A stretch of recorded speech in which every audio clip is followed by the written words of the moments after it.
Hi friends, this is your Kiran. Welcome back to Kiran Rao Bigg Boss channel. Bigg Boss season 8 week 5. So ఒక mid week elimination అయితే మీరు చూసుంటారు, ఆదిత్య ఓం.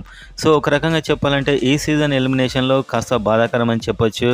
చివర్లో చాలా ఇంప్రెసివ్గా అనిపించాడు ఆదిత్య ఓం, కానీ స్టార్టింగ్ నుంచి చూస్తే ఆదిత్య ఓం ఎలిమినేట్ కంటే 9కి ఎలిమినేట్ కావడం బెస్ట్ అనిపించింది నాకు. కాకపోతే ఆమె కూడా లిస్ట్లోనే ఉంది.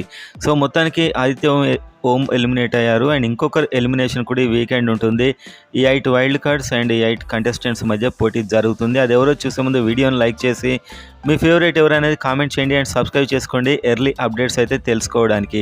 అండ్ ఒక ఫ్యాన్ పోల్ చూస్తూ మాట్లాడదాం. సో టాప్లో అయితే నబిల్ ఒక 25% కొత్త మెగా చీఫ్ అయ్యాడు. మొత్తానికి అయితే టాస్క్లో కరెక్ట్ పెట్టాడు, లేట్గా పెట్టినా కూడా. అండ్ నెక్స్ట్ నిఖిల్ నాడు 24% అలా.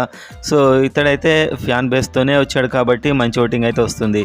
మణికంఠ ఉన్నాడు. మణికంఠ జస్ట్ ఇతని టార్గెట్ చేయడం వల్లనే ఇతని ఓటింగ్ పెరుగుతుంది అనేది వాస్తవం. ఆ టార్గెట్ చేయడం కూడా వాస్తవమే. మెయిన్గా యష్మి అండ్ పృథ్వీ కూడా అప్పుడప్పుడు. నెక్స్ట్ విష్ణుప్రియ. సో ఏమైతే ఎయిమ్లెస్ గేమ్ ఆడుతుంది, ఏం లేదు ఈమెకు. మంచి ఫ్యాన్ సపోర్ట్తోనే వచ్చింది నిఖిల్లా. కాకపోతే టాప్లో ఉండాల్సిన కంటెస్టెంట్ కింద ఉన్న కంటెస్టెంట్తోని అనవసరంగా ఈ ఫ్రెండ్షిప్స్ దీనివల్ల అయితే ఈమెకు ఒక ఏం లేదు, ఎప్పుడు వెళ్ళిపోయినా ఓకే అన్న విధంగా ఉంది.